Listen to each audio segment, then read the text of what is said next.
Hello, this is Mrs. Luhtala. I'm here to talk to you about bibliography do's and don'ts. This is a lesson we actually started, believe it or not, 3 years ago, and it was started out of complete frustration because I was grading bibliographies for Dr. Schneider's AP World History 2 class about 3 years ago, actually 4 years ago. The kids graduated already.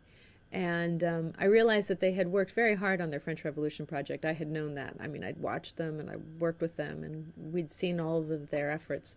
But when it came to the bibliography, it was clearly an afterthought. And one thing about bibliographies is it should never be an afterthought. It should be part of the process. And you should be tracking sources as you go. You should be documenting. You should be keeping track of what they are. Definitely keeping your citations as you go along the way, but also notes for each particular resource. So that should be part of the process. And it was clear from these bibliographies that they were not.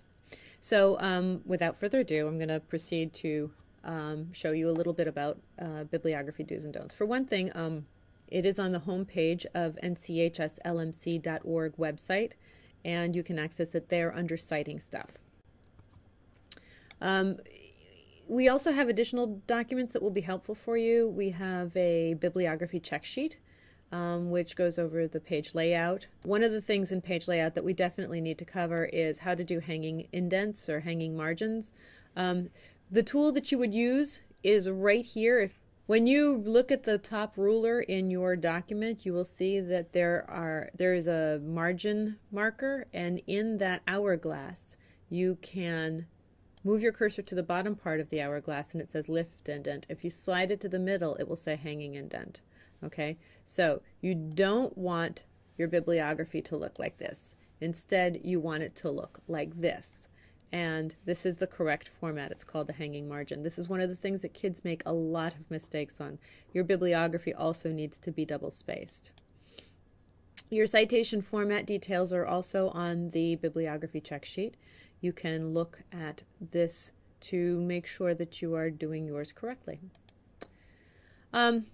This is one of the things that kids very often do, and it drives me crazy. You see how this child has done books and websites? Okay, this is something you do in elementary school. You do not do it here. It is unacceptable. Do not group your citations according to the kind of citation they are, and do not number them. Your research standards should be established by your teacher. Clearly, you should use reputable resources. URLs should be in brackets and not hyperlinked, and the URLs for web addresses should be complete, whereas URLs for databases should not. The way we've developed this lesson is we actually took student work and we scanned it and we kind of pulled it apart. The strengths here include double spacing, hanging indents, it's alphabetically arranged, it follows proper MLA format, and you have great resources. If you've covered all that, you're doing a great job on your bibliography. As far as what needs improvement, nothing. It's actually really good. This is a 3.5 out of 4. There are some problems with it. But let's start with the strengths. Among its strengths include excellent choice of resources, its solid modern language association format, which is what we use here at the high school.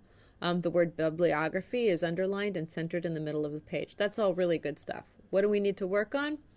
Well, we need to do the double spacing. We have to do the hanging margins. We should alphabetize the citations, regardless of what format they're in. As you can see here, you think you're doing okay, but then Shama is followed by R, which is a problem. You want to keep the URLs for databases really short, so basically everything after abcclio.com should have been eliminated, except for absolutely the closing bracket and the period. This is a 3 out of 4. Again, the resources are very good. Almost correct. It's almost the correct citation, MLA citation format. We have a couple of problems. One is the double spacing, hanging margins.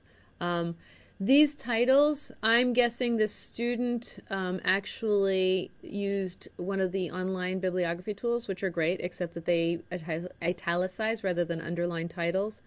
And while at some point in the future that may be a better option, right now the Modern Language Association is still embracing the underlining of article titles, and rather book titles.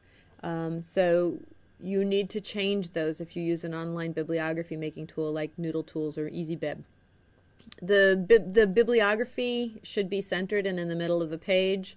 This assignment required 4 sources and this student only provided 3. This is a 2 out of 4, so you're actually talking about a 50% grade. 2 of the sources are good, and the first